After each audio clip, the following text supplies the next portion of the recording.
Coach, we've talked a lot with Coach Spavital all about some of the moving parts at linebacker. You got Revels now, and stand up. We talked a lot about Isaiah Nixon just now. Can you give us kind of an overview of the linebackers at that rush position and what you're anticipating there? Well, you guys kind of hitting on it, right? You look at number 8, which is Jordan Revels now, a little switch from 91. And you look at 10, Isaiah Nixon. Those two guys are going to be cornerstones for us on defense, going to flash around, make a ton of plays. Two guys that we lean on for sure as team leaders. I wouldn't say captains yet because they still got to earn it. But two guys that we definitely going to be able to lean on this year to be able to help us get over the hump. Coach, where did you see Isaiah take a step forward last season, making a bunch of big plays for the team? Well, Isaiah, to me, has always been an extremely good athlete. Obviously, Coach Spav kind of alluded to it earlier. He played running back in high school, ended up transitioning to inside linebacker for us, and then ended up switching to outside linebacker. But from an athleticism standpoint, that was always there.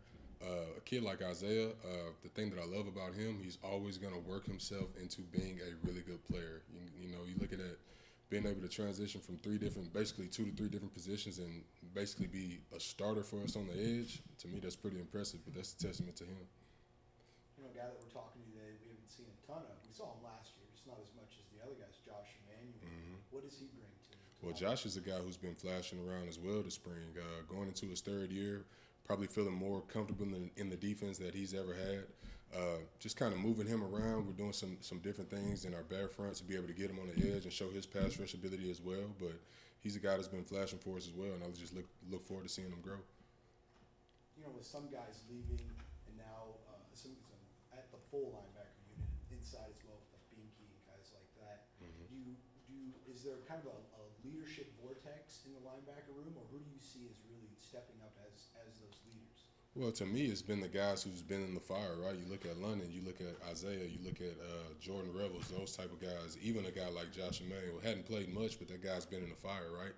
So just basically not pinpointing a certain guy, but just basically leaning on that experience to propel the guys around him. You know what I mean? Coach, where have you seen your linebacker group kind of improve over the course of the spring camp so far? To me, it's just attention to detail, man. I got a really good group. They actually go pretty hard for me. It's not like a deal where I'm walking in the meeting room and pulling teeth. I think I've established a pretty good foundation and a good culture in their room to where it can kind of run itself from that standpoint. But to me, in terms of the guys, man, it's just the attention to detail and just working on the small stuff and being a really good player. You've had the consistency this spring as opposed to last spring when COVID kind of interrupted it and everything. Do you feel that that's been more of a benefit this season, kind of having that consistency at practice, getting your messages across? Well, anytime you can stay consistent in sports, it's always to your benefit. You follow what I'm saying? So you look at 15 practices. I think we got, 5 in last before we ended up breaking it off. And, I mean, you look at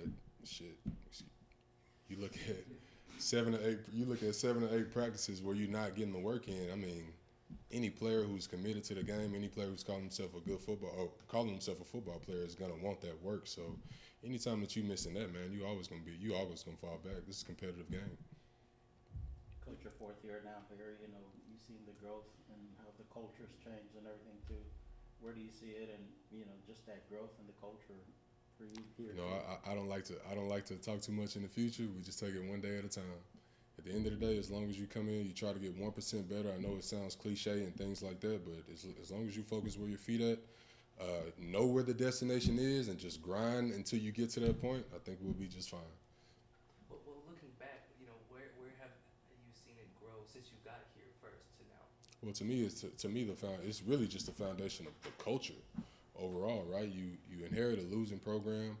You fight COVID battles and things like that. You know what I mean? And going into year 4, we were hoping that this probably could happen a year earlier, but I mean, it is what it is.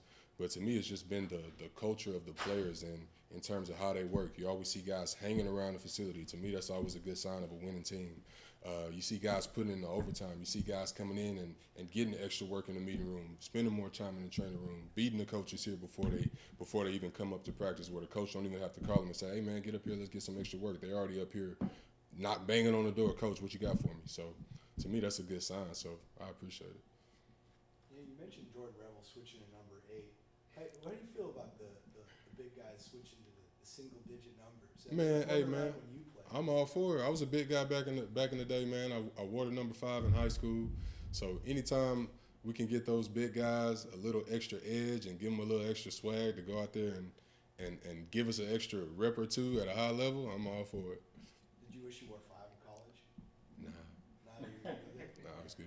99 was my deal.